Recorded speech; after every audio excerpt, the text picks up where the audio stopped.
So it looks like Chelsea Football Club must have some good news, right? Because Victor Osimhen does not want the PSG move and he favours a move to the EPL. We'll break that story down. Levi Colwill is attracting attention, not only from Liverpool, but now PSG. Chelsea's stance is clear, and I'm going to tell you what it is.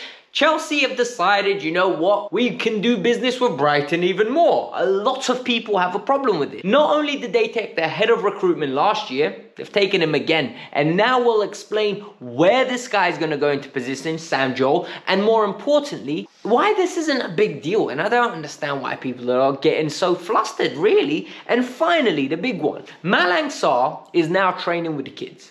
Malang Sarr doesn't have a locker. He's changing in with the under-21s. And for me, this is low-key mad. But the turn of events, what happened on deadline day, for me, epitomized how ugly the football profession can really become when you're not wanted at a club. We'll break the story down. It's sad. It's the ugly truth. It's the one side of the story from The Athletic. And hopefully their sources are reputable, because this is coming across as a very, very embarrassing story for Chelsea and a sad one for Malang Sarr's career. But before we get started, I need you guys to do me a massive favor. Hit the like button, subscribe to the channel, and let me know your thoughts. I want 30 new subscribers on this video. Is a massive favor to ask. It helps easily though. And 1,000 likes. So let's get started. So when it comes to news regarding Chelsea, Ben Jacobs is one of my favorites. Why? Because it's obvious Ben Jacobs has direct contacts to the Blue Collar Empire, right? Because his detail, his insight is always on point. There's way too much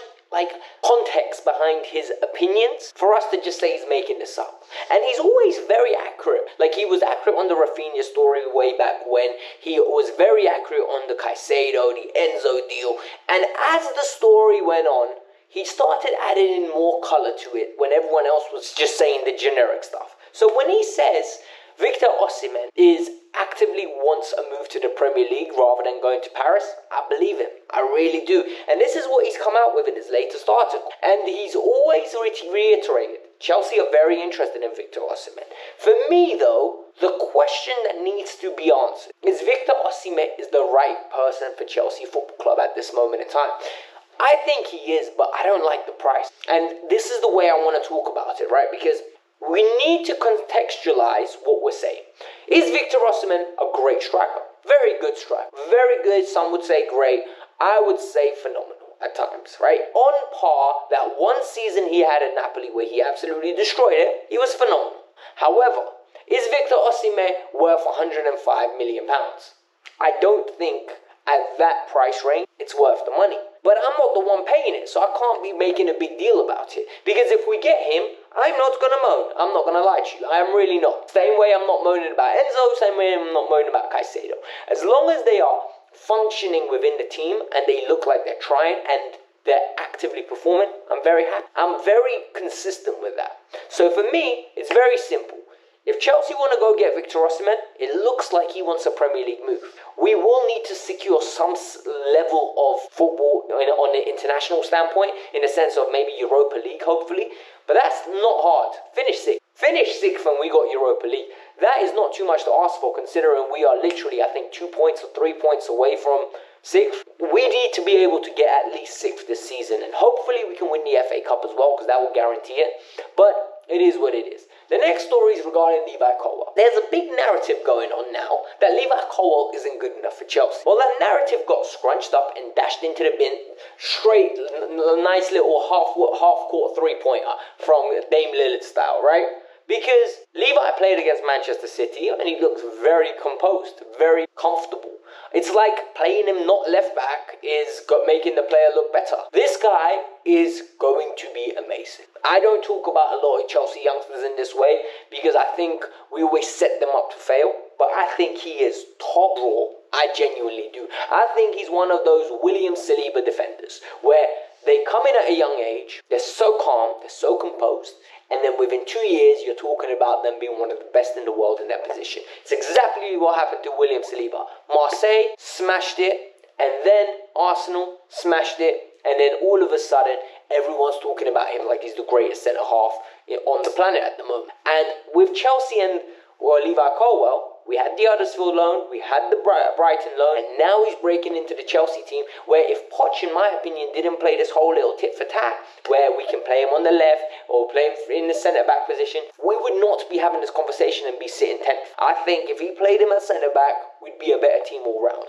But what I love about this is Ben Jacobs has come out and actively said, look guys, Chelsea are automatically rejecting any bids coming in for Levi Colwill, and PSG amongst Liverpool are interested in this player. So the fact that Chelsea don't want to associate with any bids is a smile on my face, because that's exactly what we want at this moment in time. So as of today, it looks like Sam Jewell, the Brighton head of recruitment, has now officially been put on gardening leave. What is gardening leave? Gardening leave is basically when you hand in your notice at one job and you decide that, look, I'm going somewhere else. So you need to do your notice period at this one place on garden. Sit at home, you're not allowed to work. You're not allowed to work in the industry, basically.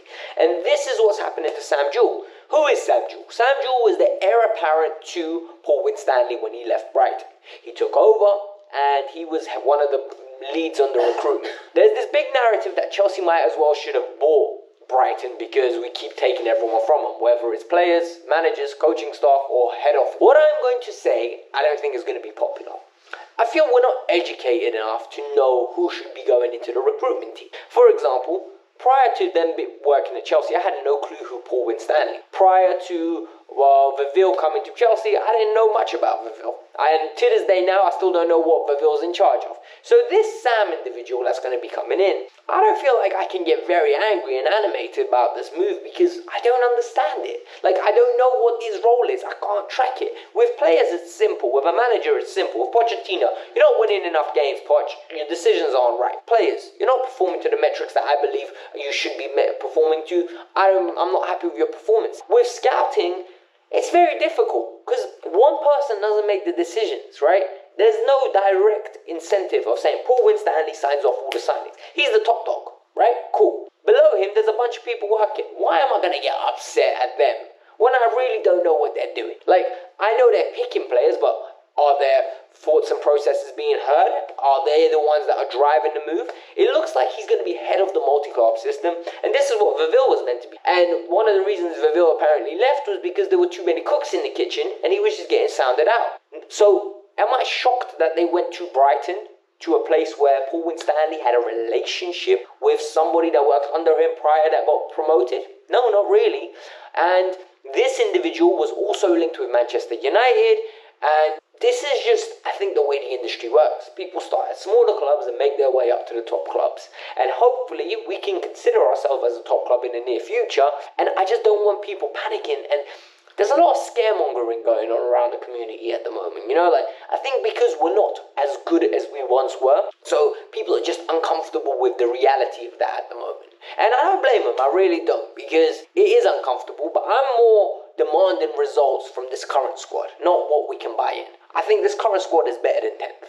We've seen it enough times this season to know that we should have an element of consistency. So if I'm going to be imposing any pressure, it's to these current players and this current manager.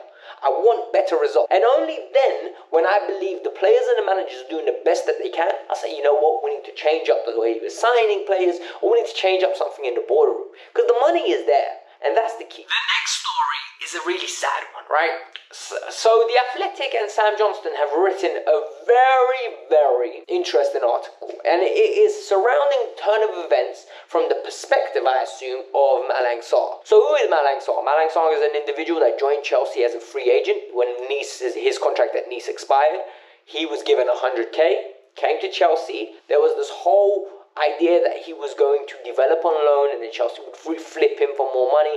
However, under Tuchel, he played very well. He had a few good cameo appearances. There was even a period where he played consistently. However, things happened, he got injured, and his career just stagnated. We haven't heard from him for the last 18 months. No one wants him on loan. And it's a problem, right? This is a big problem. We can't deny it. Like, there's no two ways to be around it. However, and I've said however a lot today, actually. This is what's happened allegedly from the Athletic's perspective, right? I'm breaking the story down. I've got no input on this in the sense of what I think happened. This is what their report. 18 months ago, the player asked to leave the club. He wanted to leave. He said, can I go for free? The club said, no. So ever since that point, Chelsea have been trying to move him, and they've come to a compromise this January. They said, we'll let you go, we'll pay you out for 50% of what you're worth. He said, great, and he wanted to move on. So they started negotiating with other clubs. Apparently the players' camp said, you know what, we'll even take lower, in the sense because Chelsea changed the agreement. There was an agreement. The player went on got on a flight on deadline day, flew to France. He was about to join the team, and Chelsea said deal off. This has been denied drastically by Chelsea's camp, apparently, according to The Athletic. Chelsea's camp said this is not true. They never went back on any word. And now it is coming across that this man is training with the under-23s, 21s, and he doesn't even have a locker in the Cobham first team area. He's not been under consideration to be selected. They're basically freezing him out. And for me, this just isn't right. Purely based on the fact that if he was amazing, right, and he refused to play, he would get docked wages, right? He would get docked wages. Everybody, including myself, would be saying, this is bang out of order. He needs to do better. This is embarrassing behavior. So why is it that a club, just because they're paying him his wages, are allowed to say, yeah, you're going to train with the kids? He's a grown professional. You're doing damage to his career. Like, this is going to have knock-on effects in two aspects. Footballing and personal life. His life is football. He's not an accountant, yeah? Some accountants love their job. Some people do it for the money. Let's be honest, right? So for him, most probably he loves football. So he doesn't do it just for the love of the money. Most probably loves the money as well. 100k a week. I would love to have some of that. But I promise you now, he wants to better himself. He wants to be the best version of himself. No one ever was born a kid, played football and said, you know what, I really want to play for Chelsea so I can get a bunch of money, sit at home and do nothing. Because that's essentially what he's been doing for the last 18 months. What, you think he can go to another club now, re-sign and be at the same level that he was before? I highly doubt it. He hasn't played. He's going to be rusty and have to beat the psychological aspects of all of a sudden starting to train again, starting to be a professional again. Because at the moment, he's not. He's a part-time footballer that don't play. That is the reality of it. He trains, he works out, but he doesn't play matches. It's a completely different aspect. And I think the clubs in general, not even just Chelsea, you have a responsibility to look after your paid employees. Because that's exactly what they are. Because I'm telling you now, the minute players throw their toys out the pram, we're all very upset as fans. Oh, he's disrespecting the badge.